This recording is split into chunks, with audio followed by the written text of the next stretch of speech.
ദൈവനാമത്തിന് മഹത്വമുണ്ടാകട്ടെ.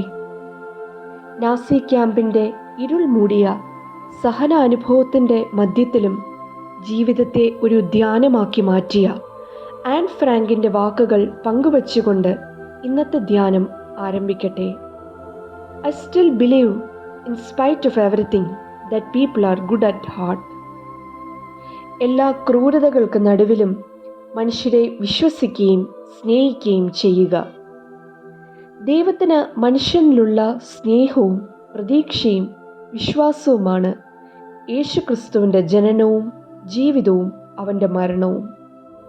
നോമ്പിൻ്റെ നാളുകൾ യേശുവിന് നമ്മിലുള്ള പ്രതീക്ഷ, വിശ്വാസം, സ്നേഹം എന്നിവയെ ധ്യാനിക്കുന്ന ദിനങ്ങളാവട്ടെ എന്ന് പ്രാർത്ഥിക്കുകയും ആശംസിക്കുകയും ചെയ്യുന്നു. വിശുദ്ധ മത്തായി എഴുതിയ സുവിശേഷം 5-ാം അധ്യായം 17 മുതൽ 37 വരെയുള്ള ഗിരിപ്രഭാഷണത്തിലെ വാക്യങ്ങൾ ആധാരമാക്കി ഇന്നത്തെ വചനധ്യാനം നിർവഹിക്കുന്നു.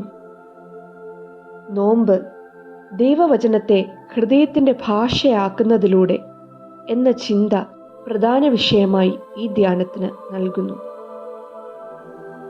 ദൈവത്തോട് ചേർന്ന് നിൽക്കുവാനും ദൈവിക പദ്ധതിയുടെ തുടർച്ചയ്ക്കും ദൈവജനത്തിൻ്റെ കെട്ടുറപ്പിനും നൽകപ്പെട്ടതാണ് ആത്യന്തികമായി തോറ അഥവാ ന്യായപ്രമാണം. എന്നാൽ അവ കേവലം പാലിക്കേണ്ടതായ നിയമം അഥവാ ദൈവപ്രസാദത്തിനും ദൈവകോപത്തിൽ നിന്ന് ഒഴിവാകുവാനും അനുഗ്രഹപ്രാപ്തിക്കുമുള്ള വഴി എന്ന ചിന്തയിലേക്ക് ചുരുങ്ങിപ്പോയതായ ഒരു അവസ്ഥ യഹൂദരിൽ പ്രബലമായി വന്നു ചേർന്നു. ഈ പശ്ചാത്തലത്തിൽ നിന്നുകൊണ്ട് 17-ാം വാക്യത്തിലെ യേശുവിൻ്റെ വാക്കുകൾ നമ്മുടെ ശ്രദ്ധയിലേക്ക് കൊണ്ടുവരാം. ഞാൻ ന്യായപ്രമാണത്തെയോ പ്രവാചകന്മാരെയോ നീക്കേണ്ടതിന് വന്നു എന്ന് നിരൂപിക്കരുത്, നീക്കുവാനല്ല നിവർത്തിപ്പാനത്രേ ഞാൻ വന്നത്. യേശു ന്യായപ്രമാണത്തോടൊപ്പം പ്രവാചകന്മാർ എന്ന് ചേർത്ത് വയ്ക്കുമ്പോൾ ദൈവവചനം എന്ന മുഴുവൻ അർത്ഥം അതിൽ സംഗ്രഹിച്ചിരിക്കുന്നു. നിവർത്തിപ്പാൻ, ഫുൾഫിൽ എന്നത് ടു ലീവ് എന്ന അർത്ഥത്തിലാണ് ചേർത്തിരിക്കുന്നത്. ഒരു കുട്ടി ഒരിക്കൽ തൻ്റെ മുറി വൃത്തിയായി അടുക്കി വെക്കുന്നത് കണ്ട് ഒരു അയൽവാസി അവനോട് ചോദിച്ചു, നീ എന്താണ് മുറിയെല്ലാം വൃത്തിയാക്കി വെക്കുന്നത്? അവൻ പറഞ്ഞു, എൻ്റെ പിതാവിന് അങ്ങനെ കാണുന്നതാണ് ഇഷ്ടം. അപ്പോൾ അയൽവാസി അവനോട് ചോദിച്ചു, അങ്ങനെ ചെയ്തില്ലെങ്കിൽ നിന്റെ പിതാവ് വരുമ്പോൾ നിന്നെ ശിക്ഷിക്കും ഇല്ലേ?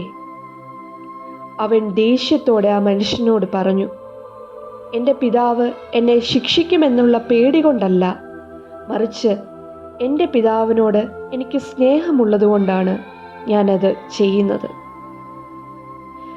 നോമ്പിൻ്റെ നാളുകളിൽ നാം ആയിരിക്കുമ്പോഴും ദൈവവചനത്തെ നമ്മുടെ ഹൃദയത്തിൻ്റെ ഭാഷയായി നെഞ്ചിലേറ്റാം.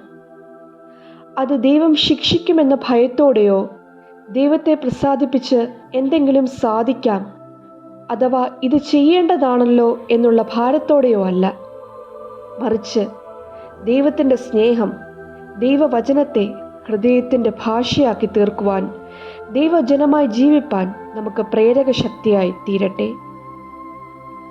ഞാൻ എൻ്റെ ന്യായപ്രമാണം അവരുടെ ഉള്ളിലാക്കി അവരുടെ ഹൃദയങ്ങളിൽ എഴുതും എന്ന യിരെമ്യാവ് പ്രവാചകനിലൂടെ ദൈവം പറയുമ്പോഴും ദൈവവചനം നമ്മുടെ ഹൃദയത്തിൻ്റെ ഭാഷയായി തീരും എന്നുള്ള ദൈവത്തിൻ്റെ പ്രതീക്ഷയും പ്രത്യാശയുമാണ് വെളിവാകുന്നത്. വചനം ജഡമായി കൃപയും സത്യവും നിറഞ്ഞ് നമ്മുടെ ഇടയിൽ പാർത്തു എന്ന് പറയുമ്പോഴും വചനമായി ജീവിക്കുന്ന യേശുവിൻ്റെ സ്വഭാവത്തെയാണ് പ്രകടമാക്കുന്നത്. നോമ്പിൻ്റെ നാളുകളിൽ വചനമനുഷ്യരായി ജീവിപ്പാൻ, ദൈവവചനത്തെ ഹൃദയത്തിൻ്റെ ഭാഷയാക്കി തീരുന്നവരാകുവാൻ നമുക്ക് ഇടയാവട്ടെ എന്ന് പ്രാർത്ഥിക്കുന്നു, ആശംസിക്കുന്നു. പ്രാർത്ഥിക്കാം. ദൈവമേ, ഈ നോമ്പിൻ്റെ നാളുകളിൽ നിന്റെ വചനത്തെ മനസ്സിലാക്കുവാൻ, അവയെ സന്തോഷത്തോടെ സ്വീകരിച്ച് ദൈവജനമായി തീരുവാൻ, ദൈവവചനത്താൽ നയിക്കപ്പെടുവാൻ, ദൈവവചനമായി ജീവിപ്പാൻ ഞങ്ങളെ ശക്തീകരിക്കുകയും സഹായിക്കുകയും ചെയ്യണമേ.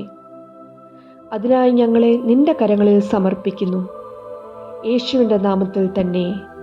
ആമീൻ.